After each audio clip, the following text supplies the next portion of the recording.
Lord of the Mysteries. Chapter 600. Clearing the place. With Dragon's might surging out, Strongman Oziel and his subordinates quaked on the spot, as though a gigantic hammer had struck them. Suddenly, some of them ran in every direction, escaping aimlessly. Some kept going in circles on the spot, while others stood on the spot, trembling uncontrollably. There were all kinds of different reactions. Unlike previously when he was afraid that Worm-tongued Mither would recover, making it necessary to make every second count, Klein had plenty of time to observe his surroundings at that moment. He instantly grasped the situation. Different reactions stemmed from their mental fortitude and resilience. The weakest and most ordinary ones were the ones who ran wildly. Those with relatively stronger mental fortitude among the ordinary people would run about aimlessly. For Beyonders, who had their psyche enhanced, as well as ordinary people who had strong mental fortitudes, they would circle around on the spot, trying to escape but stopping themselves as well. The strong Beyonders with strong mental fortitude would stand on the spot as they tremble, or go around in circles on the spot. Those who suffer from incontinence as a result of fear belong to the escaping and avoiding group. Klein swept his gaze and was about to raise his gun to shoot, making the enemies who could threaten him lose the ability to do combat. At this moment, he discovered that a man who had been trembling on the spot had recovered the clarity in his eyes. He was about to escape the influence of awe. As for the others, they were also showing symptoms of recovering.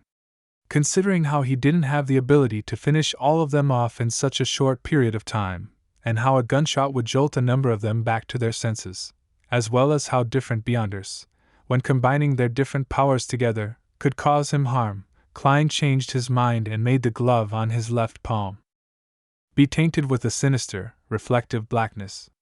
His eyes turned dark as he forcefully distorted the intents of the people who were waking up. The trembling man pounced forward suddenly. He could no longer resist his thoughts of fleeing.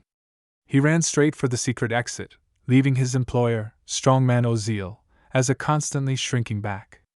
Klein rapidly switched between psychiatrist and baron of corruption, using Dragon's might followed by distortion as he repeated this sequence. Soon, and he chased all the mentally Oziel's strong or resilient bouncers to the basement. Although there was no way of comparing creeping hunger to a genuine shepherd, switching between different souls required a certain amount of time to cool down. Klein grasped this rhythm very well. He easily completed his goal while there were still some remnant effects from Dragon's might. However, he also discovered a problem.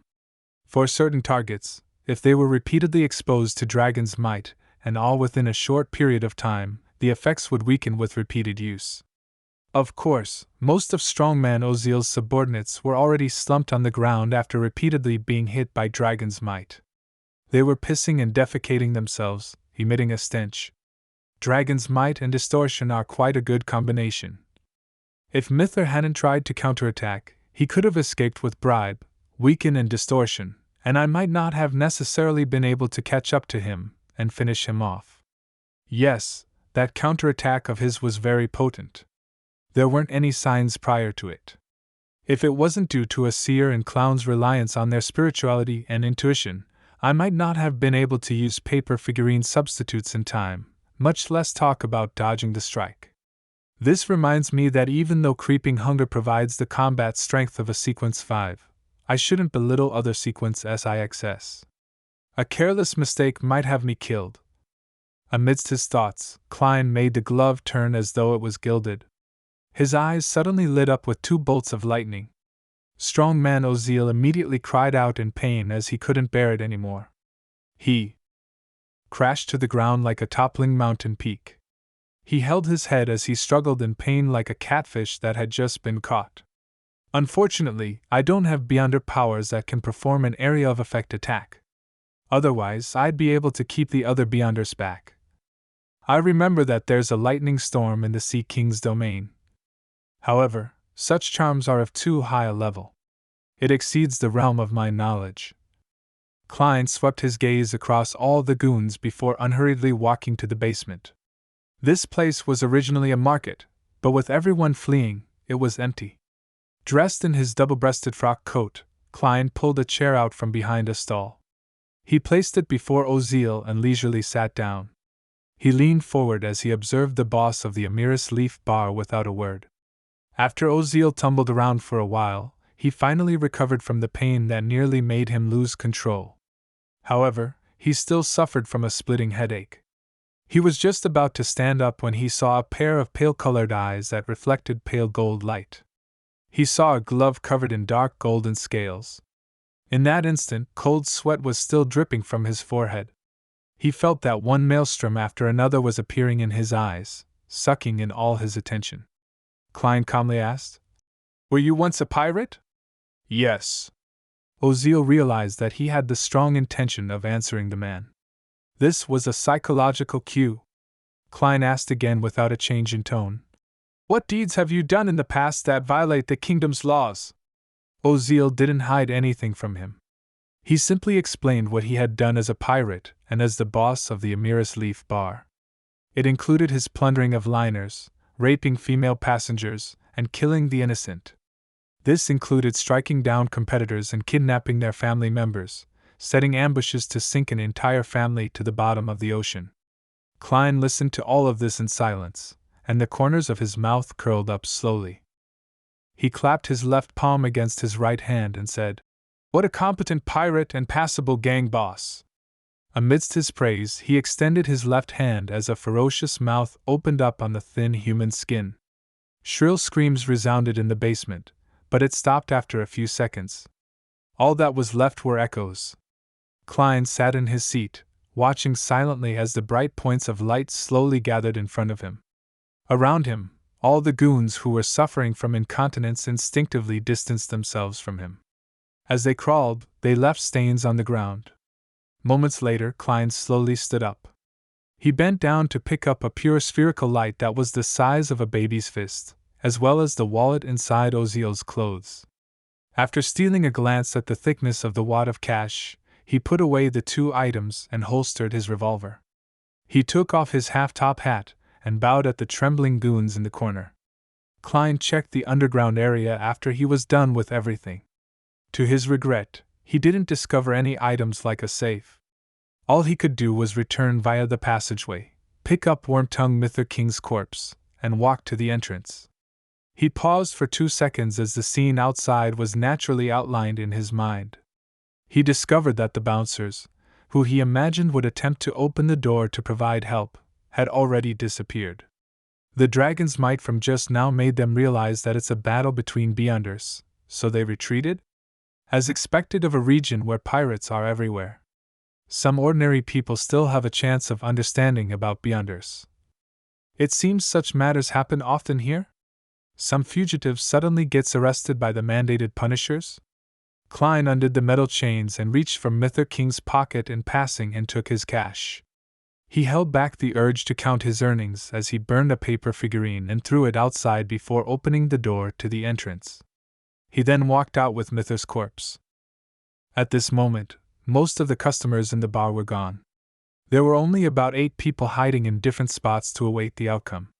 Klein surveyed the area without any expression as he saw gazes frantically retract. The only person who dared to look at him head-on was Oz Kent. He was frowning as he watched Gehrman Sparrow carry a corpse over slowly. Bang! The corpse flew in front of him, smashing over a table. Oz Kent focused his gaze as his pupils instantly contracted. Wormtongue Mither King. Vice Admiral Ailment's third mate, Mither King. He looked up in shock, stealing another glance at Gehrman Sparrow. Klein revealed a faint smile. "Remember my bounty." With that said, he took his half-top hat, bowed slightly as a form of bidding farewell, and turned to leave through the Amiris Leaf Bar's main door. Byam Harbor.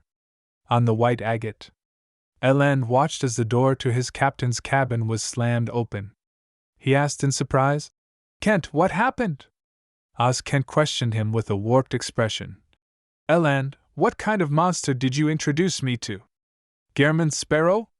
Eland returned with a question, feeling somewhat uncertain. Oz Kent nodded.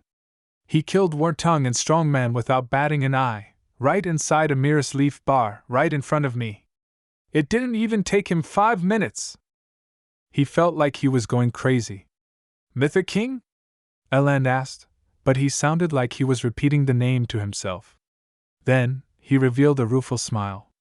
From the looks of it, we have to report to the higher-ups. He didn't mention Blazing Danet's nor Steel Mavady's death. All right. Oz Kent was waiting for him to say that. At 3 in the afternoon, inside a garden building near the Governor General's office, Eland and Oz Kent were sitting in an elegantly decorated living room as they awaited the reply from an important figure. After an unknown amount of time, a young man with neatly combed back blonde hair walked down the staircase and said to the two, "The General says that since he temporarily doesn't show any animosity, we should honor the agreement and continue our cooperation from before. However, we must be careful. Send a telegram back to Backlund and secretly investigate his true identity and intentions here at sea. Also, spread the news that he killed Mytha King." To the pirates. "Yes, Mr. Luan." After receiving clear instructions, Eland and Oz Kent immediately heaved a sigh of relief. Inside the inn, Klein did a divination and counted his cash, confirming that he had received £327 9 solely 5 pence, and a Beyonder characteristic from a Sequence 8 pugilist from the Warrior Pathway. This is also an item worth £600 to £700.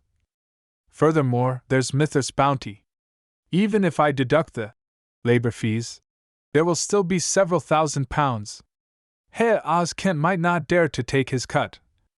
This is quite a good harvest. It's like a windfall. Klein thought in comfort before holding a ritual, sending creeping hunger up to the grey fog. To be frank, he felt that Dragon's Might, Frenzy, and Psychological Cue were 3 rather useful Beyonder powers that he couldn't bear to part with. However, since he had already promised Miss Justice, he ultimately chose to abide by his promise.